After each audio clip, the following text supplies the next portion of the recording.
Hey everybody, this is Jason back in the Coaches Hangout. Last week we ended with a cliffhanger, so let's pull up the question and get after it. It says that ABC Corporation has $1 million in retained earnings. Now, be honest.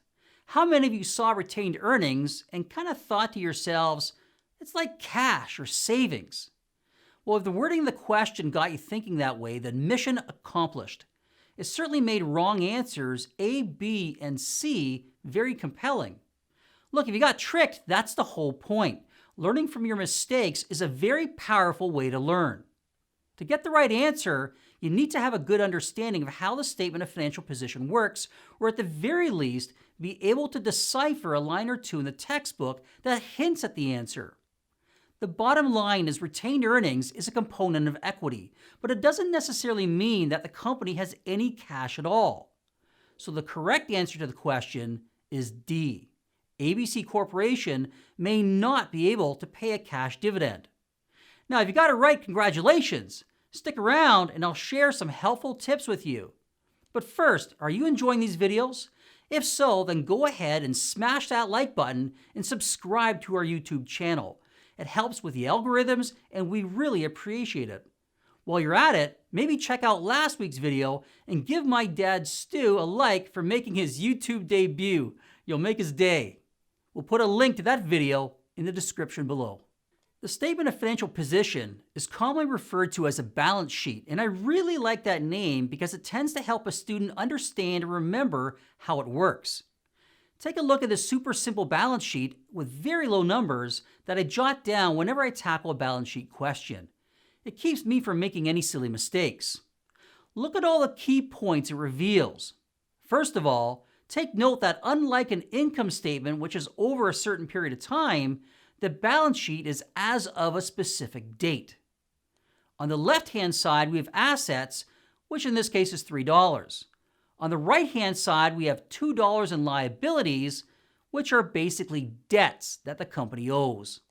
Now, if the company has $3 in assets and $2 in liabilities, then the difference of $1 is considered equity. In other words, the company could liquidate its assets, pay back all of its debts, and still have $1 in equity remaining. Also, take note of the right-hand side of the balance sheet equals the left-hand side. In other words, both sides balance each other.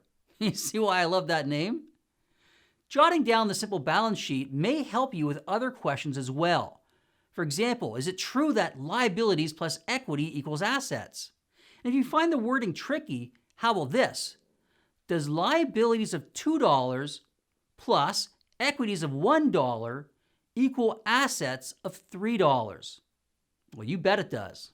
Now, before we go any further, let's do a couple quick exercises. And we're unpacking a lot here, and I want to make sure everyone is still following along before we really get into retained earnings.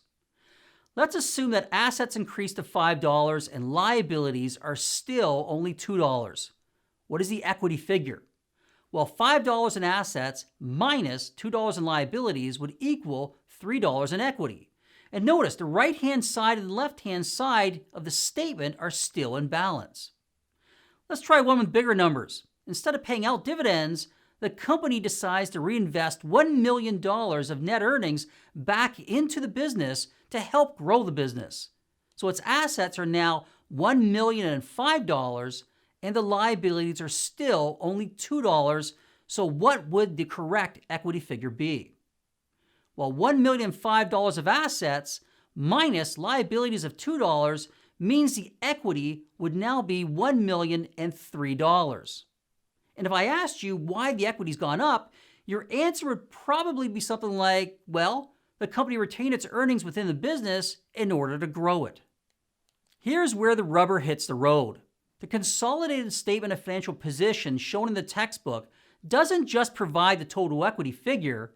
Instead, it breaks down equity into 3 different components.